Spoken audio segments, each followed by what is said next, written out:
Hello everyone, welcome to another episode of TCG Talk, back today with another video. And in today's video, I wanted to go over the cost of decks in Flesh and Blood, or at least the cost of the couple of them that I have been wanting to talk about.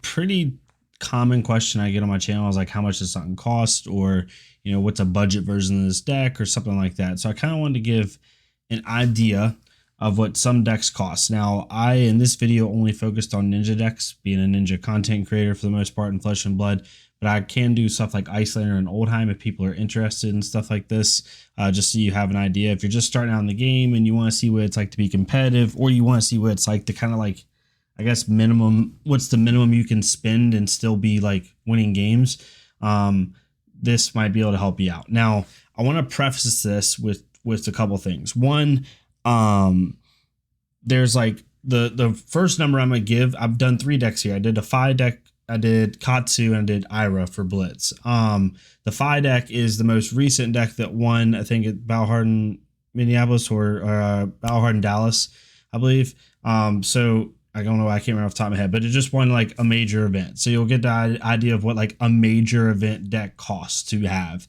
And then I'm also going to give you like a budget version of that deck, but not just like super budget. I mean like budget to where you still could feel confident going to like a medium to big size event. And I'll kind of get into that, right? Like these aren't commoner decks. These aren't like brand new to the game. These are more the prices of, okay, I've gotten a Blitz deck. Maybe I've gotten a few boxes or something. Now I really want to build a competitive deck and maybe go play maybe at a ProQuest, right?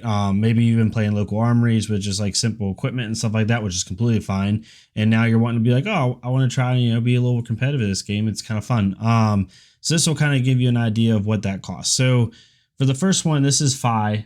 This is the most recent Phi deck that won a major event, a Battle Hardened.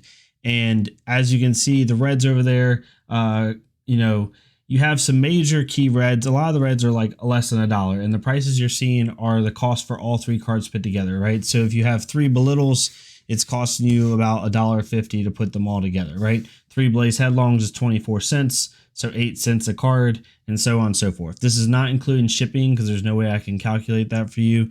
Also, it might be different depending on what country you live in. This is USD without shipping. This is how much the cards cost on TCG Player. And as you can see, most of the cards really are cheap, honestly. The most expensive card you get to is Command & Conquer. Now, he only had 1 in his deck, he or she. Some people have 2, some people have 3. But if you take this out, then it obviously greatly diminishes the cost of the deck. He also had 2 Erase Faces, which is $10.82. You could also take those out. Now, do you want those in to have more flexibility in your deck? Yes, 100%. But could you go to a small to decent size event without them and still win games? 100%. Then for the yellows, he has Art of War, Belittle, Salt the Wound, and that all you got for $135. Art of War is $127 now of that, right? I would venture to say yes. Right now, especially in the current meta, you cannot play Phi without Art of War. If you do, I haven't seen a list yet that's done well without it. It's a pretty staple card in Phi. Even with some of the nerfs that he got a while back, it still is a staple card. And I would say that if you don't have Art of War, I would just play maybe Katsu, or if you want to play Ninja or something else, because Phi really wants those Art of War turns to be able to swing games in his favor. So your yellows are about 135, and then you have your blues down here, which are pennies on the dollar, super, super cheap. Then you have your equipment. This is a full equipment suite, right? So you have Findle Spring Tunic, which costs the most at $145. Furnace, which is most of the time a sideboard card, is $85, and then Mask of Momentum, your main headpiece, at $110, and everything else isn't too bad. Shuko's $37, but in comparison to like these 3, it's not that bad. So your equipment cost is $385. So if you bought this deck card for card, dollar for dollar, it's going to cost you $656 to make the deck. Now, I made a cheaper version of that over here. So the first thing I did, and then what I would say the minimum you have to spend in order to make this deck competitive at like a ProQuest or a Battle Hardened or a Road to Nationals, maybe something like that, is $346, and I'll kind of explain that. So the first thing I cut was equipment. So Tunic is very nice, but you can use like Blossom, the new card from the Dory Battle Box. You can use Deep Blue, you could use a couple other different cards, right, to kind of supplement. It's not as good as Tunic, and it is going to hurt you a little bit in those long games, but you could still win games without Tunic. So I cut Tunic. I also cut Flame Scale Furnace because that's a sideboard card. Again, it's super nice and fine to have, but you don't need it if you want to win some games. Are you going to win the event because you don't have some of these cards? Possibly, but you still could win games. The one expensive piece, and this is just my opinion, if you're going to run Ninja and Flesh and Blood, if you don't run Mask of Momentum, you are wasting your time. That is the card you need. And if you were playing Katsu, which is what I did, I played without Mask of Momentum for about 6 months before I bought my first mask. And at the time I bought it, it was $125. This was back in like Monarch time frame. I've seen Mask go as high as like 175 when Fi got popular. Now it's back down to like 110. If you're going to play Ninja class at a competitive level in Flesh and Blood and go to anything outside of a local armory, you're going to need something other than Mask of Momentum. You're going to need Mask of Momentum. You can't wear anything else. I ran Hope Merchant's Hood for the first 6 months just to help my brick in my hands, but overall Mask of Momentum is kind of needed. So you're going to be spending $110 there. Just got to get around it.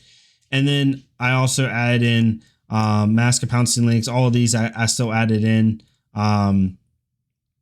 So on and so forth. So basically, the budget version of your equipment is no Shuko, no Tunic, and no Flame Scale Furnace. You add in everything else. And then everything else brings your equipment from 385 to 155. So pretty significant difference, right? So that's kind of where I was at. So like, or I actually added in Tiger Stripe Shuko also in the budget build. So in the budget build, it goes down to 155. This was my budget one. And you can cut some corners there. For reds, basically I took out Command and Conquer, and then I took out Erase Faces. So if you take those out, right, that's basically $80, and you're down to $53 with all the rest of your reds. Now those severely do help, but they are. I personally think you're not gonna. There's very niche situations where those are needed, and they can win you games, but you're not gonna lose the game because you don't have them in your deck. The yellows didn't really change all that much. You kind of need Art of War in the deck, so I really didn't cut anything there, and I didn't cut in the blues. So the ultimate version of this deck is $656. I would say the budget competitive version of this deck is $346. That sounds like a lot of money, but when you compare it to other trading card games like Magic the Gathering, Yu-Gi-Oh, Pokemon, stuff like that, it's actually pretty low, to be honest with you, and it's only going to get lower from here. Going into Katsu, similar thing. So all of his reds together. This is my Katsu list. You're looking at about $85 for your reds. Your key most expensive reds for me are your Erase Faces, which are $16, and then Ancestral Empowerments, which all three together are going to be $18, totaling $85. The rest of them are literally pennies on the dollar for the most part. Then your yellows, 53 cents, 1 Hurricane Technique, 2 Against Releases, 1 Salt the Wound. I don't run Art of War in my deck for Katsu. I don't think you need to have Art of War in a Katsu deck for Katsu to be good. Like, there's Katsus who like Art of War and there's Katsus who don't. And I think, honestly, there's more so who don't. And then you have your blues, which your most expensive blue is going to be Winds of Eternity. There is a chance where you don't run this blue because I run the 100 Winds line in my deck, but some people don't. So if you don't, then you can make this blue something else. But I think 100 Winds is a really good card. I think it's a card you should have in Katsu, so I have it in here. So blues cost me about $17. And then here is our equipment suite. So the full equipment suite is about $292. Literally 250 out of 292 of that is 2 cards, which is Mask of Momentum and Tunic. Same thing. You don't need Tunic in order to run Katsu, but you do need Mask of Momentum. I suggest getting a Tunic. It really does help, but Mask of Momentum's really the only high price card that's required. So $292 is like the ideal equipment suite price. The budget equipment suite price is Mask of Momentum, Snapdragon Scalers, Tide Flippers, Breaking Scales, Harmonized Kadachis, and then your Null Rune Robe. So you take out Shuko and Tunic basically, and then that puts you at $110. So that's what I have for that. So ideal, the entire deck card for card on this budget is $397. I don't have Command and Conquerors in my deck, but you could put them in, but that will severely up the price. The budget version of this, which basically is no Tunic and no Tiger Stripe Shuko, I took out the erase faces in the reds, and then that was about it. It's about $198. So you can shave about $200 by cutting erase faces, 2 pieces of equipment, and like one other thing. So that's actually not too bad. And then finally, Ira, literally $145 for my reds. 140 of them are Command and Conquer. There is no replacement for Command and Conquer. There's just not. Also, really quick in Fi, if you wanted to replace this Command and Conquer, replace it with Breaking Point. It's like $1, and then it does a similar thing. But for her, like Command and Conquers, I will say, if you want to play her at like a Road to Nationals or whatever, like equivalent, like a Battle Hardened or Worlds or something like that, I think she does want to have Command and Conquer in her deck. It's too much of a threat in Blitz. It's too good. But you could replace it with something else like a Pounding Gale, which is what I did. So if you have Command and Conquers in the deck, as you can see, the blues and the yellows are like no price at all. But here, the full equipment suite's literally the exact same as Katsu. So, you know, her entire Blitz deck is $448. If you want a budget version, it'd be $127, which basically means no Tunic, no Tiger Stripe Shuko, no Command and Conquers. You replace them with your Pounding Gales, and then you're good. So like if you don't run Command and Conquer in your deck, and you don't run Tiger Stripe Shuko, which the only thing you would run in place of it maybe is Breaking Skills, then you're literally looking at $110 for equipment, and then the entire deck itself without Command and Conquers is about $16. That's the great $17. That's the great part about Ira. She is one of the most budget friendly builds. You can spend very little money and still do really well, but she does need Mask Momentum in order to be competitive at a high level. So there's that. So yeah, hopefully this helps, and it kind of gives you an idea if you're a newer player or even like a slightly, you know, experienced player, but you're like wanting to know what these decks cost. This kind of gives you an idea. You're looking anywhere from as cheap as $400 and as most as $650 to build like a brand new Ninja deck card for card, like the top players play.